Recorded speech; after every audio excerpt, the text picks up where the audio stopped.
तहसील के कालादेव गांव में दशहरे का पर्व हर साल कुछ अलग और अनोखा रूप लेता है। यहाँ राम भक्तों के लिए विशेष परंपरा देखने को मिलती है, जिसमें स्थानीय निवासी भगवान राम के रथ को लेकर मैदान में खड़े होते हैं और दूसरी ओर आदिवासी भील शिकारियों के समूह पत्थर और गौफन लेकर चुनौती पेश करते हैं। लटेरी तहसील के कालादेव गांव में दशहरे का पर्व हर साल कुछ अलग और अनोखा रूप लेता है। यहाँ राम भक्तों की एक विशेष परंपरा देखने को मिलती है, जिसमें स्थानीय निवासी भगवान राम के रथ को लेकर मैदान में खड़े होते हैं और दूसरी ओर आदिवासी भील शिकारियों के समूह पत्थर और गोफन लेकर चुनौती पेश करते हैं। रामदल और भील शिकारियों का मुकाबला। दशहरे के दिन गांव के मैदान में रामदल और भीम शिकारियों के बीच एक अनोखा खेल शुरू होता है। भील कुशल निशानेबाज होते हैं, जो उड़ती चिड़ियों को गोफन से मार गिराने में माहिर है। इसके बावजूद दशहरे के दिन उनके द्वारा फेंके गए पत्थर रामदल के किसी दस्ते को नहीं लगते। मान्यता है कि यह चमत्कार भगवान राम की रक्षा के कारण होता है। परंपरा और महत्व। कालादेव गांव में भगवान राम का काले पत्थर का प्राचीन मंदिर है। इसी मंदिर के कारण गांव का नाम कालादेव पड़ा। दशहरे के दिन पूजा के बाद स्थानीय लोग भगवान का रथ लेकर मैदान में आते हैं और इसे रामदल कहते हैं। रामदल के सदस्य केवल इस गांव के निवासी होते हैं। खेल की प्रक्रिया। मैदान के बीच में झंडा लगाया जाता है। रामदल जयकारों के साथ रथ लेकर झंडे तक पहुंचते हैं और वापस लौटते हैं। इसी समय भील समूह पत्थर फेंकना शुरू करता है। रामदल के सभी सदस्य सुरक्षित अपनी तरफ लौट आते हैं। यह प्रक्रिया 3 बार दोहराई जाती है। इस अद्भुत परंपरा को देखने हजारों लोग आसपास के क्षेत्रों से जमा होते हैं। क्यों चमत्कारिक है यह दृश्य? दशहरे के दिन भील आदिवासी अपने गोल और संतुलित पत्थरों को बड़ी सावधानी से चुनकर लाते हैं।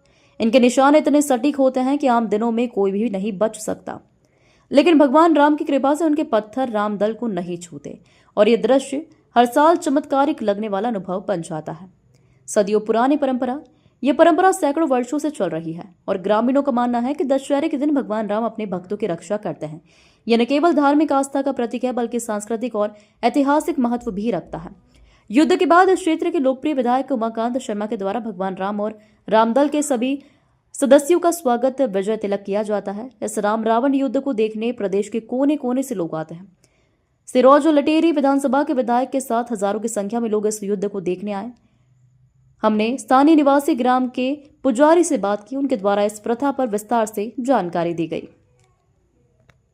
नागरिक और यहाँ के पुजारी कालादेव के रामेश्वर जी शर्मा इनसे पूछते हैं कि ये कार्यक्रम कब से चला आ रहा है और ये जो कार्यक्रम है जिसमें गोपन से यहाँ पर युद्ध होता है, ये राम रावण दल का युद्ध होता है या इस गांव से या बाहर के गांव के आते हैं? नहीं, रामा दल में गांव के लोग रहते हैं, स्थायी निवासी, और जो लंका बस्ती है उसमें बाहर के लोग रहते हैं। ये प्रथा कब से चली आ रही महाराज? आप ये तो अनादिकाल की है, किसी के लिए विदित नहीं है। यही कहते आ रहे हैं कब से चल रही है, कोई किसी के लिए विदित नहीं है कि फलानी तारीख से चल रही है। लेकिन इतना जरूर है कि पहले बुजुर्ग कहते थे कि नवाबी राज था, उस समय रामजिला भी बाखर में दुक्के करती थी और ये भी दुक्के मनाते थे। एक समय की बात है जब उनके सिपाही ने जब ऐसा मालूम पड़ा, उन्हें गिरफ्तार करे कि दुक्के क्यों कर, जब तुम्हारे धर्म में इतनी शक्ति है तो हम तो चौरे में करवाएंगे। तो चौरे में उन्हें करवाया कि जिस प्रकार गोपिया का पत्थर नहीं लगता है तो ऐसे हमारी बंदूक भी मिस हो जाएगी।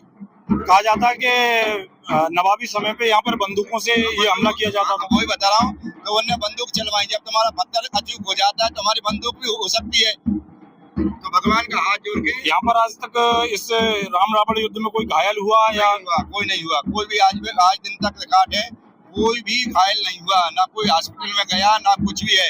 आपने प्रत्यक्ष देखा 35-40 आदमी के जो गोबिया चला रहे थे और पत्थर भी वो कितनी मेहनत से बना के ला रहे थे। 250 ग्राम, 200 ग्राम, 150 ग्राम के पत्थर थे और पूरी ताकत से दे रहे थे। 50 पैसा झुंड में दे रहे थे। ये प्रथा जो चली आ रही है, इसमें कोई बदलाव हुआ है या ये प्रथा वही है, कोई दिखावा नहीं है। कहीं से कहीं तक भी गांव के लोग जाते हैं, जहाँ हिंदू मुस्लिम का भी कुछ नहीं है। पीर बाबा का दड़का है, सबसे पहले पटियाली घर से रथ आएगा, सिद्ध श्री में निशान जाएगा तो हमारे कुशवा समाज के बंधुओं में पूरे गांव वाले कीर्तन करते आएंगे, जयकारा लगाते आएंगे बाजे के साथ, और पीर बाबा की चबूतरा पे पहल चद्दर चढ़ाएंगे, लोबान छोड़ेंगे, नारियल चढ़ाएंगे, सब गांव के प्रणाम करेंगे। वहां से आज्ञा लेके पहले पीर बाबा को निशान चढ़ाकर इसके बाद गांव के राम जानकी चौरसिया समाज का मंदिर है, वहां से राम जानकी का विमान लाएंगे, पटेल घर पूजा होगी, वहां से पूजा होकर सब आएंगे। इसके बाद जो रामलीला के स्वरूप हैं वो सब सज धज के आएंगे। पहले नंबर हनुमान जी महाराज का आज्ञा लेने के लिए जाएंगे। वहां से आज्ञा लेने के बाद फिर जो प्रोग्राम चालू होता है, एक तरफ रामादल, दूसरी तरफ रावण दल, बीच में जो निशान गाड़ते हैं उसको प्रणाम करते हैं, जयकारा लगाते हैं। लेकिन बालक भी आते हैं, नाबालक भी आते हैं, विकलांग भी आते हैं और वृद्ध भी दौड़ते हैं शौक से। लेकिन भगवान की कृपा से खूब डांस करते आते हैं मस्ती में।